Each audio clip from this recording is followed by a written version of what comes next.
그리움의 그물 안에. 조혜경. 혜경아, 할머니 재봉틀 네가 가질래? 할머니 할아버지 추도 예배를 마친 후 선산에서 내려오는 길에 큰이모께서 내게 물었다. 이모, 이제 안 쓰세요? 안 쓴 지는 한참 됐어. 이제 재봉틀로 뭐 할 게 있어야지. 이모부도 돌아가시고 큰이모는 홀로 살고 계셨다. 내 어린 날의 기억에 이모는 재봉틀로 뚝딱 옷을 만들어 이모의 어린 두 딸에게 똑같은 원피스를 맵시 있게 입히곤 하셨다. 솜씨 좋은 이모는 재봉틀로 많은 것을 만드셨을 것이다. 그에 반해 할머니의 다른 두 딸인 엄마와 막내 이모가 재봉틀로 뭘 만드시는 것을 본 적이 없다. 할머니 짐을 정리하면서 재봉틀을 큰 이모가 가져가신 것은 당연했다. 할머니의 짐은 낡은 주택을 팔고 아파트로 이사하면서 정리된 것 같았다. 나는 외국에서 돌아와 할아버지 할머니께 인사드리기 위해 출국 인사를 드렸던 한옥 대신 시내의 고층 아파트로 찾아가 뵈었다. 인사를 드리고 집을 둘러보니 평면의 아파트에 걸맞게 짐은 이미 단출하게 정리되어 있었다. 얼핏 보아도 두 분 살림살이에 많은 것들이 사라진 것을 알 수 있었다.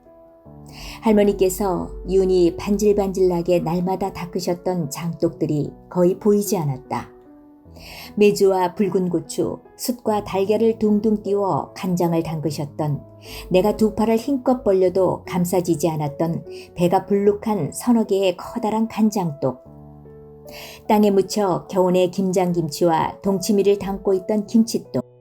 간장독 앞열에 서 있던 고추장 된장 항아리며 맨 앞열의 젓갈과 장아찌 단지들, 투박한 소금독, 겨울엔 부엌으로 돌아가는 길모퉁이에 놓여 살얼음을 얼려주었던 식혜 항아리, 용도와 크기에 따라 줄을 맞춰 정돈되어 있던 할머니의 풍요로웠던 장독대가 통째로 사라졌다. 여름날 한 차례 퍼붓던 소나기가 지나면 번들거리는 몸통으로 강하게 햇살을 튕겨내던 장독들, 밤새 내린 한방눈을 머리에 소복하게 이고 있던 겨울의 장독대. 어린 시절 숨바꼭질할 때 빼고는 이용해 본 일이 없었지만 나는 사라져버린 할머니의 장독대가 못내 그립고 아쉬웠다. 아파트 베란다엔 풍성했던 시절의 흔적처럼 작은 항아리 서너 개가 남아있을 뿐이었다. 수도가에 점잖게 앉아있던 자연 속으로 만들어진 커다란 원형의 도락이 아파트에 함께 입주하지 못한 것은 어쩌면 당연했다. 열무나 얼갈이 배추가 풍성하게 나오는 초여름, 할머니는 손에 가득 잡히는 둥근 돌로 학독이라 불렀던 도락에 힘주어 고추와 마늘을 가셨다. 적당히 갈아졌다 싶으면 물기 빼놓은 열무를 채반채 들어 학독에 붓고 옆에 준비해둔 양념을 얹으시고 설설 두 손으로 뒤적이셨다. 그러면 보기에도 맛깔스러운 여름김치가 되었다. 깨까지 뿌린 후 할머니는 옆에 앉아 구경하는 내게 한 입 넣어주시곤 늘 자신있게 말씀하셨다. 맛있짱? 음악 소리가 나던 오동나무 장도 보이지 않았다. 한옥의 안방엔 키가 천장까지 닿는 큰 오동나무 서랍장이 있었다. 총 5단으로 된 서랍장 맨 밑단은 긴 서랍으로 그것엔 주로 할머니와 할아버지의 한복이 곱게 개어 들어 있었다. 두 번째, 세 번째 단은 아랫단의 3분의 2 정도 길이었는데 그곳엔 두 분의 스웨터나 바지, 내복 등을 넣어두셨고 그 오른쪽 남은 길이엔 네모난 여닫이 문이 달린 공간이 있었다.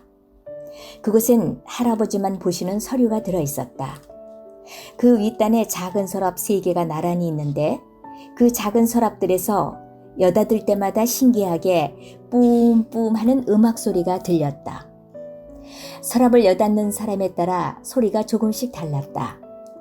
이를테면 할아버지께서 열면 매우 맑고 고운 긴 소리가, 할머니께서 닫으면 크고 짧은 소리가 들렸다.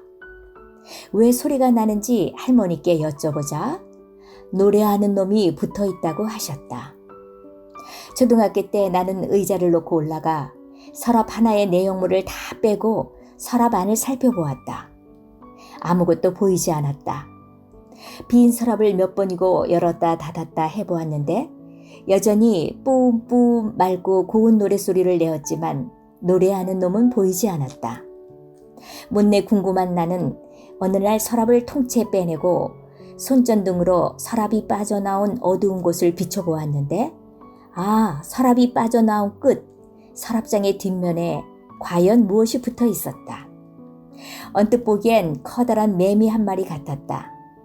하모니카의 떨림판이었다. 겉에 쇠판 없이 공기가 들고 날 때 떨리는 그 떨림판이 그곳에 붙어 있었다. 잘 마른 오동나무의 관을 통해 들고 나는 바람에 그리도 고운 소리가 났던 것이다. 특별한 장식이나 문양이 없던 나무 빛깔의 오동나무 서랍장. 전쟁과 이사를 겪으며 여기저기 난 흠집으로 아파트에 함께 들어오기에는 너무 허름하다고 판정되었던 걸까. 오랜 세월로 어쩌면 더 영롱한 소리를 내주었을 서랍장은 어디로 실려갔을까. 아파트로의 이사로 사라진 것은 그것만이 아니었다. 오동나무 서랍장이 서있던 한옥의 안방엔 커다란 벽장이 있었다. 어른 허리춤 높이에 달린 두 짝의 미닫이 문을 밀면 나타나는 길고 깊은 공간. 날마다 사용하는 이부자리를 주로 넣어두고 벽장의 깊은 안쪽엔 알 수 없는 짐들이 보자기에 잘 쌓여 놓여 있었다. 그러고도 공간이 남아 벽장은 할아버지 손주들이 숨바꼭질할 때 꼭 한 번은 들어가 숨는 최적의 장소였다. 숨바꼭질이 아니어도 동굴 같은 어두움과 아늑함이 좋아 어린 날 나는 한동안 벽장에 들어가 있기를 좋아했다. 이야기책과 손전등을 가지고 들어가 이불 틈에 누워 책을 읽었다. 궤도 루펑과 셜록 홈즈는 어둠 속에서 손전등이 만드는 동그란 불빛 안에서 활동했다. 몸을 일자로 다 펴지 못하고 대개는 접히거나 웅크린 모습으로 책을 읽다가 까무룩 잠이 들기도 했다. 한날은 그렇게 자다가 깨어나왔는데 집엔 아무도 없고 꼭 아침 학교 갈 시간을 놓친 것만 같았다. 허겁지겁 가방을 챙겨 거의 울 듯한 표정으로 골목을 나서다가 마침 들어오던 막내 이모와 만나 학교까지 갔다 오는 낭패는 면했다. 짓궂은 삼촌을 만났거나 그 짧은 골목에서 아무도 만나지 못했다면 한달음에 학교로 달려갔을 것이다. 일몰의 시간이 자아내는 그 혼돈이라니. 사다리를 타고 올라 다락으로 진출하면서 나는 벽장과 멀어졌다. 한옥의 부엌은 바닥이 2계단 내려와 있었는데 그만큼 낮아진 부엌 천장과 지붕 사이 공간에 넓은 다락이 있었다. 따로 계단 없이 다락문을 열고 사다리를 내려 세워놓아야 올라갈 수 있었다. 그래서 다락의 출입은 사다리를 타고 오르내려도 위험하지 않다고 인정된 나이에 허락되었다. 할아버지께서는 다락에 백열전구를 하나 달아 놓으셔서 나는 손전등 없이도 다락에 엎드려 책을 읽을 수 있었다. 다락엔 할아버지의 신문 스크랩이 쌓여있는 커다란 괴짝이 있었다. 할아버지는 매우 오랜 세월 동아일보와 조선일보를 구독하셨는데 날짜 지난 신문을 버리지 않으시고 연재소설과 만화, 만평 같은 것들을 각각 따로 모아 책으로 만드셨다. 송곳으로 신문지에 구멍을 뚫고 잘 찢어지지 않는 장판 종이로 표지를 대고 민홍지를 돌돌 말아 만든 끈으로 단단히 묶으면 보기에도 멋진 한 권의 책이 되었다. 수십 권의 스크랩 중 단연 인기는 고바우 영감. 동아일보에 연재되었던 4단짜리 만화였다. 훗날 알고 보니 당시 시대와 사회를 유쾌하게 풍자하는 촌철살인의 만화였는데 그런 의미를 전혀 알 길 없는 어린 내게 고바우 영감은 만화 자체로 재미있었다.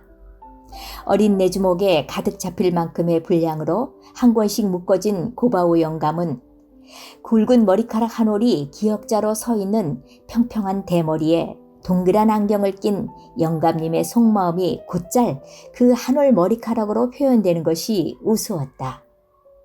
반듯하게 서 있던 머리카락이 어이없음이나 실망으로 지그재그로 구부러지면 동시에 내 마음도 하면서 함께 단식하곤 했다.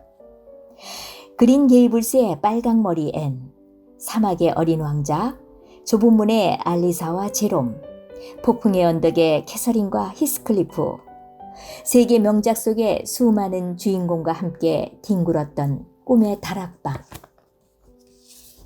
가끔 송충이가 떨어져 나를 질겁하게 하던 키 큰 포플러, 줄기를 꺾으면 하얀 진액을 뚝뚝 흘리던 무화과 나무, 까만 씨앗을 맺는 붕꽃, 꽃대를 뽑아 단맛을 빨던 사루비아, 토방과 경계를 짓던 채송화, 빈약한 송이를 맺어 마당을 들고 날 때마다 고개를 젖혀 포도알을 세게 했던 한 그루 포도나무가 있던 꽃밭, 노란 호박꽃이 피고 한여름 튼실한 보랏빛 가지를 내어주던 할머니의 작은 텃밭, 벽장과 다락이 있던 할아버지의 한옥은 그 일대가 개발되면서 헐리고 그 자리엔 현대식 빌딩이 들어섰다고 막내 이모가 전해주셨다.